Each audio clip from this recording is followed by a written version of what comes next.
Hello everyone, I hope that you're doing amazing wherever you are in the world. My name is Boom Shikha and I welcome you to my channel. As always, I'm really grateful that you're listening, subscribing, and commenting. I really appreciate your support. And in this one, I wanted to speak to you a little bit about where an ADHD person's or an INFJ person's black and white thinking comes from.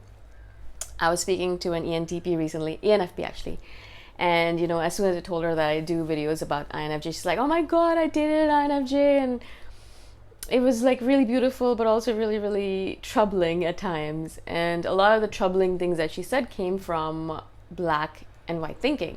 It was like there were no gray areas with the INFJ that she was dating, and it became very troublesome for her.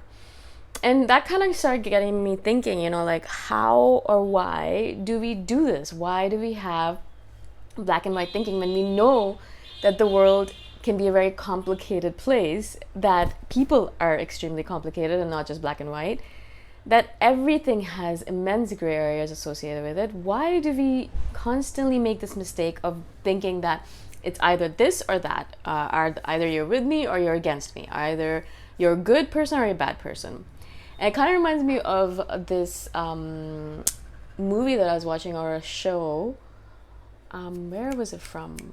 Oh, it was a book I was reading, actually. It was a book I was reading, and in it there was a child, and he had this thing where he would always wear, it's by Chris Cleave, Little B, and in that the child was always wearing a Batman outfit. And every single time he would meet a new person, he was like, are you a baddie or a goodie? Are you here to save the world or are you here to harm the world, right? And that's very black and white thinking. Every person that the child met was either a good person who was going to help him save the world, or it was a bad person who was going to harm the world, and that he had to be against, he had to fight against as Batman. And I really think of that as really like the epitome of what black and white thinking is, and how we kind of look at the world sometimes as well because of our black and white thinking, where everything is either a goodie or a baddie. Like it's either the person is like really, really nice and they're amazing and they're lovely and we want to be with them all the time, or they might do something and suddenly it turns into, oh my god, they're a baddie. Like I can't be around them. I can't even like look at them. Like what the hell? How could they do this? It's not like a thing where, hey, maybe they're having a bad day. Maybe they're just being human. Maybe they're just PMSing, or like they're just like something's going on and you have no idea, and like you can't judge a person and just go back and forth bouncing between, oh, they're a goodie or a baddie depending on what situation's going on. And then basically what we do is that once we think, oh, they're a baddie, we just cut them off, and then that results in a lot of trouble for both sides. So the reason I wanted to kind of share this with you is because if you notice this black and white thinking within yourself, kind of realize that it's not the best way to approach the world. Not only because it is the reason why there is strife on the planet, the reason why there's separation or war or any kind of conflict on the planet is because of this black and white thinking. It is this thing that says us versus them. It says I am a good person because I am so. And that person is a bad person because they are from that other tribe, or they are from that other country, or they are from that other nation, or they are from that other religion, or they are from that other race, whatever it might be, right? And so we say, hey, that's them, and this is us, and it's us versus them. Us are the goodies, they're the baddies. And they, on the other hand, think we are the baddies and they're the goodies, right? And so that kind of creates this conflict between people. This is a really like global example of things, but this happens in our life as well, as we create these situations of us versus them, of this black and white thinking. It's either a really good situation or it's a terrible situation. There's no in between. There's no in between that I can say, well, it's not a perfect situation, but I'm learning a lot of lessons from it, and I'm learning a lot of other things from it as well. I'm learning how to do this and that, so maybe it's okay. It's not perfect, but it's not bad, right? There are middle grounds like this. But because of our black and white thinking, we never ever use our intelligence or creativity to ponder upon the creativity, or the feasibility or the middle ground of the situation. We're just like, yeah, it's bad. Oh, yeah, it's only good. It's only good, it's only bad. And that, I think, puts us into very tiny little boxes where we can't get out of, we're in this box and that's over there, I'm here, and that's it. We're not going to move from our little box. We're not going to be flexible about it. We're going to be very rigid. And that rigidity, that inflexibility creates issues within our relationships. It creates issues in our work. It creates issues with our health, because either we're very good at being fit, or like going to the gym, or we're terrible at it. There's no middle ground where we could be like, hey, I can't do an hour-long workout today. So maybe I can just do a 15-minute walk around the neighborhood, or a 15-minute run, and that'll be good enough. No, it has to be either I do the 1.5-hour workout or a 2-hour workout that I've set for myself, or I do zero. And that is not right, because some days you have where you can't do the 2-hour workout. Like you don't have any time. And so you need to do a 15-minute thing. You need to do something. You can do a little bit something. You don't have to do the entire thing. The same thing comes up with our perfectionist thing. It's the same kind of thing. The black and white thinking is also a perfectionist tendency, where you're like, hey, either I'm very, very good at something and I'll do it, or I'm not good at it at all and I'm new at it, perhaps even, and I'm not going to do it at all because I'm new at it and I don't want to be a newbie, or I don't want to be bad at something, right? So we never try new things because of that. Or there's a new project at work and we're a little bit uncomfortable. We're like, I don't know, I've never done this kind of thing before.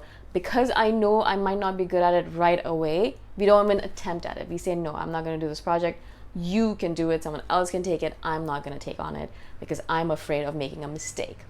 And that's, I think, a lot of the black and white thinking also comes in with, is the fear of making a mistake. We're so afraid of not being perfect, of making a mistake, of doing something wrong, of looking like a fool, basically, or looking like not the perfect being that we want want everyone to perceive us as, right? And so it's also like kind of like a barrier, like a defensive situation. It kind of puts us, we have this like barrier of black and white thinking, of perfectionism, of fear, of anxiety, like this kind of barrier that kind of holds us here and holds the rest of the world outside there. And again, it creates, distances between you and your relationships, you and your friendships, you and your work. It creates distances between you and your colleagues, distances that you actually don't need. Why do you need to have that distance? Right? Why do we need to be separate from the world? Why do we need to be us versus them? Why does it have to be only black and white? Why can't we look at all the colors of the rainbow? There's so many colors that we can choose from. Why do we only have to choose the boring ones, right? Like, why does it have to be like that? And as soon as we start thinking about things way, we actually become a little bit more creative with our life. Instead of being stuck in a little box where we're like, but I've never done things this way. Why should I start now? You can be like, hey, I've never done things this way, yeah, but it's not black and white thinking. I don't need to be this way. I am going to open myself up. I'm going to try something new.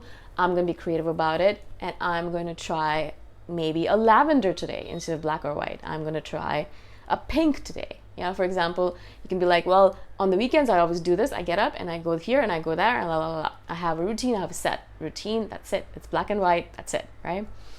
But instead, you can be like, hey, maybe this weekend I'm going to pick up my stuff, pack my car, pack my bag, and go somewhere for a 2-day trip.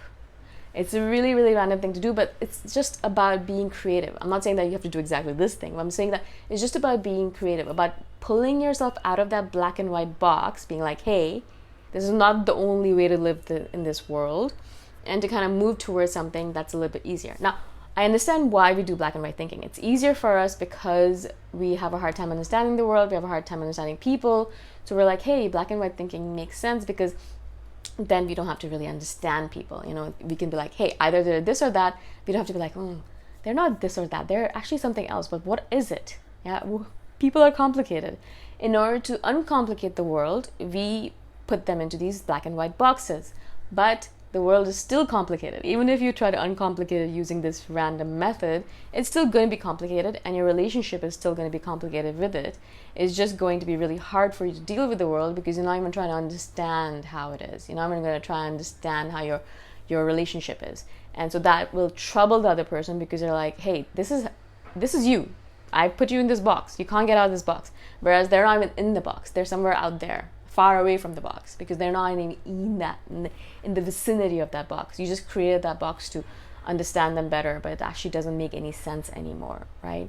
So that also creates trouble for you and your, obviously for your relationship, but also for yourself, because it's hard not understanding things, right? It's hard creating these boxes and then realizing the boxes don't work for you anymore. They don't work for your relationship. They don't work for your work. It doesn't work for anything. And then you're just stuck with these boxes that are useless. It's actually better to say, hey, there are no boxes. Nothing fits into a box. No black and white boxes anymore, please.